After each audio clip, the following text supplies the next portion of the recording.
Well, good early evening on Sunday, the 14th of August. From my last video, I got to thank Jake for leaving a comment. Thanks for the encouragement. Just let's keep this going up. This going because obviously, I've got 8 subscribers at the minute, and basically, when I get the other channels properly going and when I get the cameras and everything else, yes, it could be slow. Yes, it could take time, but basically, I believe that God Himself, is actually going to bring everything forward very, very quickly. Because when you are able to throw around £147 billion every month, just off the church alone, for the first 5 months out of the 6, and you've got to start throwing things around to get certain businesses started within the vision itself, that does become a major issue. Get the glasses back on again. So technically, we're not talking about little amounts of figures here. We're talking about 12 figures. And that's just to start off. As I say, as the investments would grow and move forward, and any work I was doing outside of the vision, that would have to keep going too. And one way or another, I would have to keep myself taken over while the start of the vision, the start of the stuff was going on. And when you have farms and taxi firms and bus firms and one or two other things going on at the beginning, you start to understand, well, where's God taking this? I've obviously seen other videos and on YouTube due to other Christian prophecies and stuff like that. They say there's a great famine coming. So basically, when this vision gets going, it's going to need to support people, bring enough food out for people. But you can just imagine when you got 15 countries, if you can hear me over the geese, if you can have 15 countries where you got farms in, and then eventually you get invited by others, you've got to have the money around to do that as well.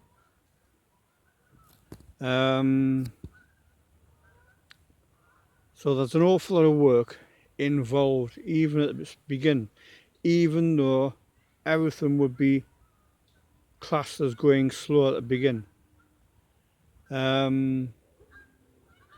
I believe as soon as things do get started, God is going to bring everybody, I think He's going to bring everybody forward. He's going to bring everybody hoping to get things sorted out, because it has to start. From one particular month when we start the programs and that, I'm going to bring animation. You're going to be able to watch 5 minutes of animation of how we understand the Bible, which would be Holy Spirit led. So we'd end up having the animation there. And then when we get closer to our time and all that carry on, you'd possibly see, you'd actually see things that are actually physically going on there and then, as you speak. Because we'd have to do an awful lot of research from the body of, from the passing of Christ right through to modern day, just to give you animated, an animated build-up of what has actually physically happened. And trying to fit it into 5 minutes is more than likely going to be extremely tough. So we're going to have a look at it, see where we need to be or to get to before the next episode of worship and all that sort of stuff, because we're going to have 3 programs a day out of this worship, and basically do the preaching and do either tithes or gifts. We'd also let people know exactly how many people were there on our first show, on our second show, on our third show. So basically you get a build up of exactly where we're at, especially when this church is actually getting dealt with, because we'd have to build that too from the early amounts of money. We'd also have islands and that sort of stuff that would be buying, houses, which by the way would be paid back via my income back into the investments, because that's roughly where it would come from, because the investments would have to pay the church back first, then we'd end up having to pay the investment. I would have to pay the investment back, because you're basically talking about the farms, the farms, you're talking a good £4.5 million a shot, or 2 within that. That would be classed as 1.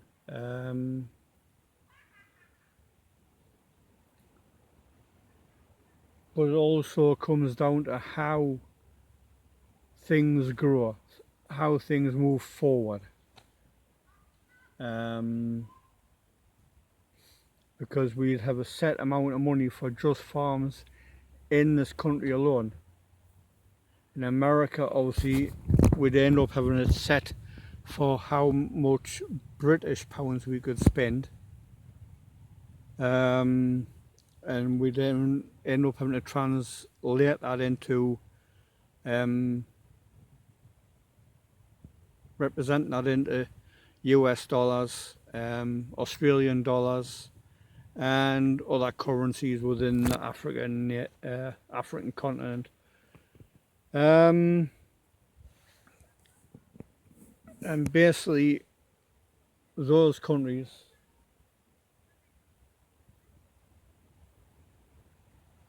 would have to be told that if they started a war, we'd pull everything out. We would pull everything out, but we'd have our bases there ready to start again when we needed to, and we'd support those particular farms and everything else, because we would have to, but that wouldn't be going to a particular country that created the war in the first place, because we've heard in the Bible, you hear of rumours of wars. That's at the point of where we're at the minute. And through, as the decade progresses, it's going to get worse before 2030, which fits with what I physically think. I did say before we start this decade on Facebook, I did say that I believe that the next decade is going to be the worst, but at the same time it's going to be the best, because the simple fact is you're going to have the more of God's outpouring, but then with that you're going to have more demonic outpouring as well. So nobody is actually physically going to know, unless they've got the body, unless they've got Christ in as a relationship, to know exactly where they are. So that would be that.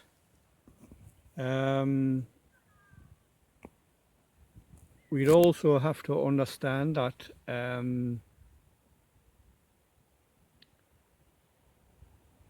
there's going to be an awful lot of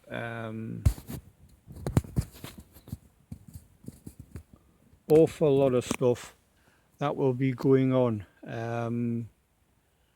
in the early days of the vision. The investments, as soon as the investments get to a certain point, they would take over from the church, or the church would end up working with the investments to push more money out to help to build more of an infrastructure, because technically I'm working with no infrastructure whatsoever right now. The desktop I've got at the minute is well, it works, but basically I've got to have a look at the keypad. I've been trying for a year to get that sorted out, and that hasn't quite worked out.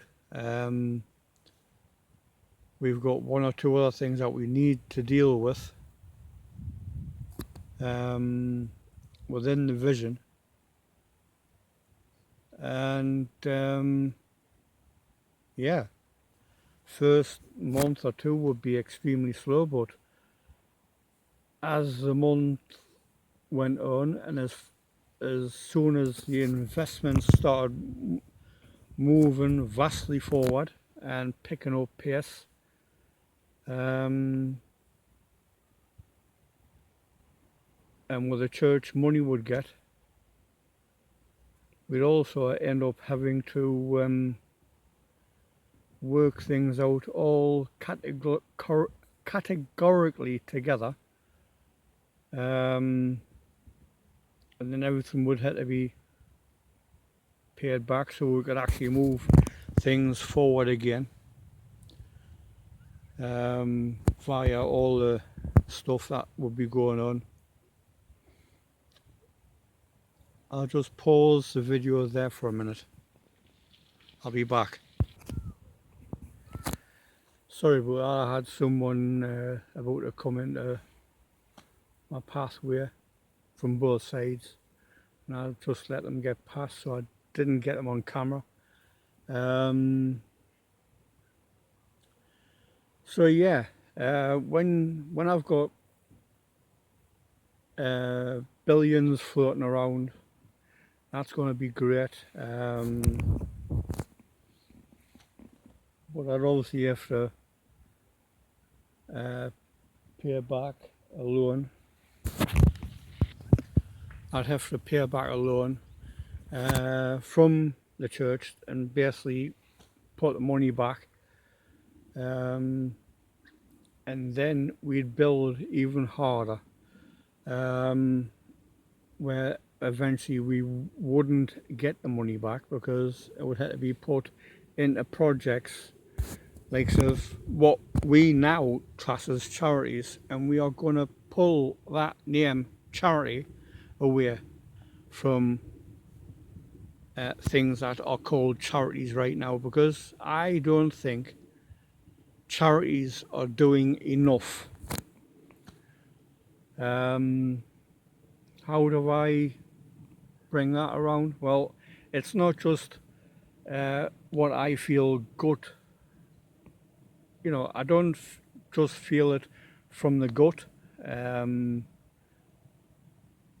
I also get it from what I hear. And I also get it from what I'm being told spiritually, or what I was being told spiritually some years ago. Because before all the Christian Aid stuff kicked off and all this other Red Cross stuff kicked off, and holding charities accountable as well as businesses for what they were doing, I was getting it where basically you can't trust businesses, you can't trust charities, but yet the standard that I'd have to bring in would possibly be much higher than any other charity or business. So if I was having to take over businesses, i.e., let's say for instance the BBC, ITV, Channel 4, Channel 5, Sky, and bring them under one umbrella, get them giving out proper stuff, because Sky Sports at the present moment in time, yes, they're giving sport, but the nonsense about racism coming out of it, and these are white people talking about racism against the blacks, and it's not that. As far as I'm concerned, you can keep politics out of sport, because at the end of the day it comes down to whether you're good enough for the team. Now, it's not white people's fault if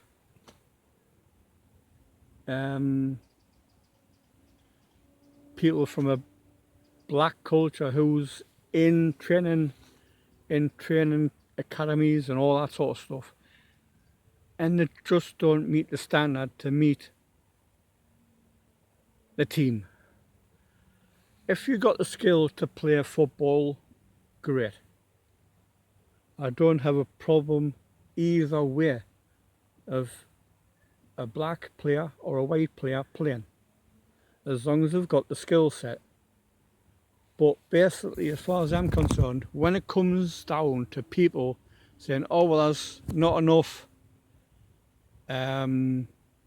black people getting through into the England team, that comes down to whether you're good enough to play in the England team. That has nothing to do with race. Either you're good enough or you're not. And that, to me, is what is the problem in the game today, or in sport in general. If you're not good enough, then you're not good enough. And that goes for both black and white, by the way. This has got nothing to do with race. It has to do with your ability. Look, I give up trying because I tried my heart out in athletics, because that was what I was bothered about, running, cross countries in fact.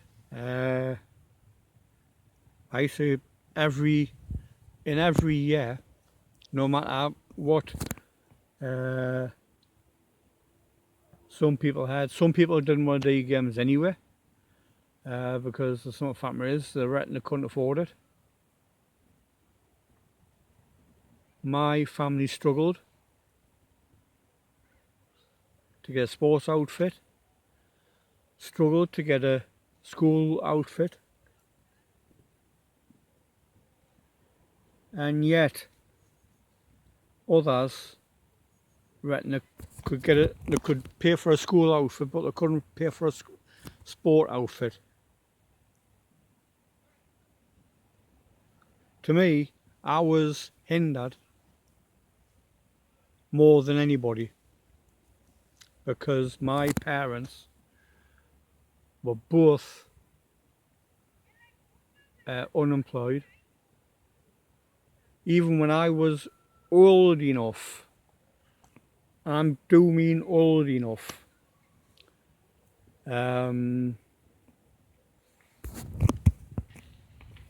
that's right, I do mean old enough.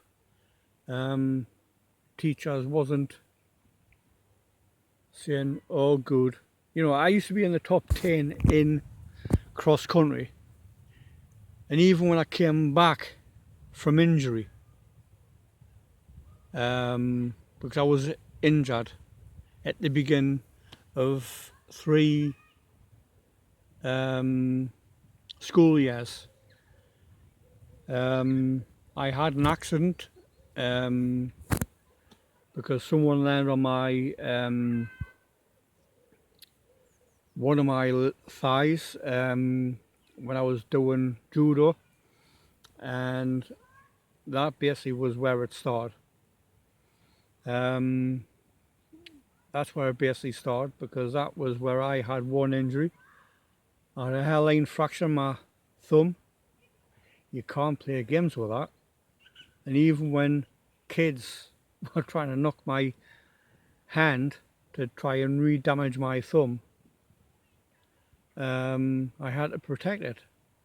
I had to protect my thigh bone in the second year when I was doing judo. And then the third was I was on a racer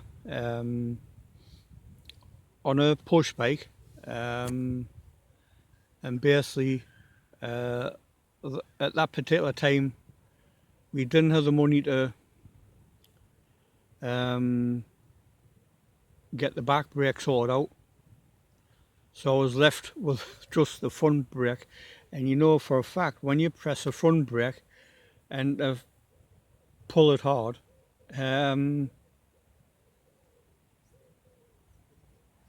that could break too, which it did, unfortunately. And my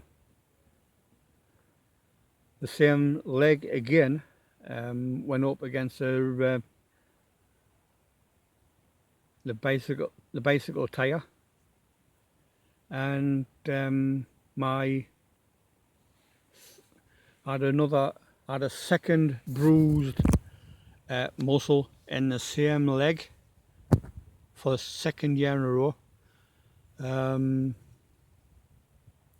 and that's what basically happened there.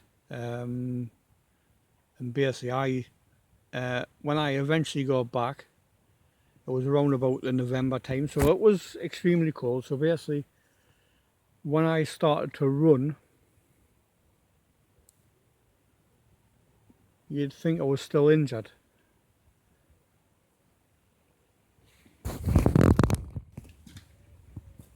You'd still think I was injured, because I went from a leg that was still working but was extremely tired to a leg that felt brand new, and